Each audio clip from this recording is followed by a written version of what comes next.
What's in dispute here is not whether or not you can craft societies in which men grant women rights. Because I would argue that obviously we can see societies right this second. We live in one where men grant women rights. God, I don't want to interrupt you, but God grants the rights in our society. Oh, yeah, does he? Well, that's what the Constitution says. Well, the Constitution operates on an axiom that all men are created equal under God, right? This is axiomatic. Not saying I don't think it's grounded, and I don't think it's well philosophically grounded. While I, as a Christian, would argue that there's some positive rights, or at least could argue that there's positive rights. From her view, there isn't rights at all. From your view, rights are a social construct, aren't they? I mean, rights are whoever is able to enforce them. That's right. So it's a social construct. But I don't even really dispute with you with the force thing. Like, who determines a right? Is that by divine right, by God or whatever? But like, as far as like the practical reality of like who can enforce their rights, that really comes down to force. I just want to make sure we get this clear. Is a right a social construction from your view? We make it up. And then we have guns and say, do it or else. Or these people are allowed to do it or else. There's something about my answer intuitively that wants to say, no, I don't believe it's just like a social thing or a social phenomenon or construct. I don't know, not divine command theory though, so I'm not sure. So you can't ground it in anything, can you? I guess not, no. Yeah, because you just make them the up, don't you? What do you ground it in? Well, I ground it in God, but I have a different worldview than you. And when we're debating this, we're debating it from the prism of our worldview. While I, as the Christian, might be able to grant that there are rights, why should I ever grant them to you, commie? You don't believe in them at all. From your view, if I take away all of your rights, we just made them the up anyway. I feel like that's a highly reductive way to characterize my arguments. I'm sorry you feel that way, but how is it not the case that from your view, we just made them the up, they're not grounded in anything, and if I take them away, how's that even immoral? You conceive of these things and look at them through lenses that I just don't find useful, or I have not thought to do so. From the Marxist lens? They could be useful. No, I'm saying from a Marxist materialist lens, yes. But like, I mean, my general opinion on rights is that they're useless if you only have them de jure, but you don't actually have a way to enforce them. Or similarly, it is, I wouldn't say equally as futile, but it's also a precarious position to be in where you can enforce your rights, but you have not actually secured the legal protections and the de jure actually gotten them ensconced in writing in a constitution, et cetera. But how is it not the weakest sand on earth to say that we need to enforce these rights that I just made the up? Because they're not grounded in anything. I just made them up. And you think that them being grounded in God makes it more superior? Well, I think that the only argument that you can give to men, the benevolency of the patriarchy, is the entire appeal from people with your worldview is to appeal to us and our view, who believe in rights because of God, and say to us, don't we deserve them too, even though we don't actually even share the view? To which I tell Christians, no. Give them nothing, because they're appealing to your benevolence, and they should beg for you to be as benevolent as you are, because from their worldview, they have nothing to ground it in.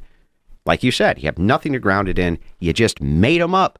Why should I believe them? Why should I believe that you have a right to do anything? You don't even believe you have a right to do anything. Why should I believe in like divine command theory and that because God says it is, then it is? That's the beautiful part of the argument. You don't. Because if we're operating off of your view, but why should I? I'm just gonna grant that it's false. Who cares? If we're both building it off of a house of sand, and I just made up divine command theory, and you just which by the way I don't believe in divine command theory, but if I did, I'm sorry. Okay, if I just grant that I made it up, it doesn't help your position a bit. What is divine command theory? It only helps my position. Hang on a second, Ian. 1 second. It only helps my position. Sure, I made the whole thing up. How's that helpful to you? Well, I'm asking, how do you intend to spread this to people that don't believe in your worldview? With this argument. Because you're going to have to appeal. You're going to have to appeal to my worldview, whether it's true or not, because it's the only one, right? Which I'm going to postulate. I'm going to ground rights in. You just got done saying rights are not grounded in anything. So if that's the case, fine. I lied and made the whole thing up. But rights aren't grounded in anything anyway, so it doesn't help you a bit. If I take them away, It's very compelling. All Andrew's doing is stating that absent God, you have no epistemic justification for what is right and what is wrong. And this chick is doing what a lot of liberals in her position wouldn't be able to do. She's biting the bullet on all of these. She's saying, yes, I cannot justify it in my current worldview, so I'm appealing to your benevolence. This might be one of the few conversations Andrew has that actually makes it past epistemology. But you think they're grounded in the divinity, so I'm saying that a lot of people So you're in a appealing to world my that's view in, again? Yes, I'm appealing to your to your view. And in a world that's increasingly secular, how do you intend to persuade people? Do you think that Christians ought to be using force or persuasion? What do you mean? I'm sorry. Me? Why do I need to do anything when the view of my opposition is that they have no rights, can't ground them I'm in not any... saying that you need to do it. I'm asking you Yeah, how right. you intend to. This is how I intend to do it, by pointing out that you live in your whole house is built on sand. Persuasion? And you have to Over force? literally appeal to me. Well, even if I used force, you have no appeal against that. Nothing's grounded in anything. It's all made the up. Sure, yeah. I Yeah. guess I sleep fine at night knowing this or whatever. I guess I would consider I'm like a moral anti-realist. I don't believe in these sorts of like. And that's why you have to, and you epistemic guys foundations always that you have do. to appeal, you moral anti-realist, to moral realists who believe in moral facts, because that's what prevents us from all of you. But to answer your question, But hang on. Isn't that true? That what prevents us from all of you is you're appealing to our benevolence as moral realists. you mean Christians? What prevents Christians from everybody else? Yeah. I don't believe so, but okay. Yeah, they're not appealing to their Christianity and Christian ethics to just not go ahead and all women. No, I don't think so. No. Why not?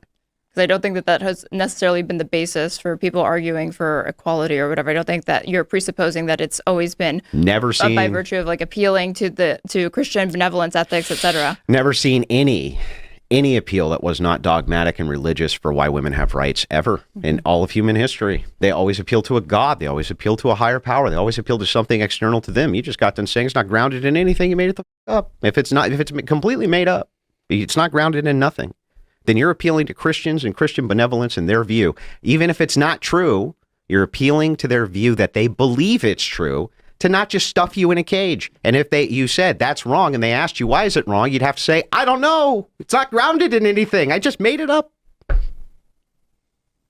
And that's the most persuasive argument on planet Earth, in my opinion. I think the sounds kind of speaks for itself. I'm not saying that she had some big realization or anything. I mean, she already bit the bullet earlier. She's a self-proclaimed moral anti-realist, but I do think she realizes that it's a very strong argument, because the validity of the justification, the validity of the claim of God doesn't even matter, because the point is that there is a justification for the moral claim, which short of that, there is none at all. It's all subjective. There is literally no justification, while one simply may be false. I think that the founding fathers sat around and had this conversation, and they're like, look, we know through all human history, rights were dictated by who had the guns, who had the strength. We have to change that, because it constantly, Goblin King switches hands, the next strongest guy overthrows. Oh, so they're like, let's say it's from God. Or they really believed it. I know they were like Christian dudes. Not all of them were like Catholic or anything. I mean, they were all their own. Thomas Jefferson wrote his own Bible. What's that? I said very few were Catholic. Yeah, so they said, let's just appeal it to God. Whether or not it's true, I don't know. I don't know what God is. But they knew that the moral order depended on a Christian worldview. The more you go into like arbitrary kind of reason for rights, even if they weren't Christian. I think, was it John Adams that said a democratic republic is only fit for a moral and Christian society? There's Pretty much no other. actually several foundational contributors who talked about how there has to be a shared sense of morality inside of a public in order for there to be a republic. Mm-hmm. So that's true. I think that's true of any society. I think there has to be some shared glue, right? Here we used to have like patriotism. We used to have all sorts of things that were a shared glue. That's all gone, right? Now I have to share my country with communists, right? And it used to be that we persecuted communists.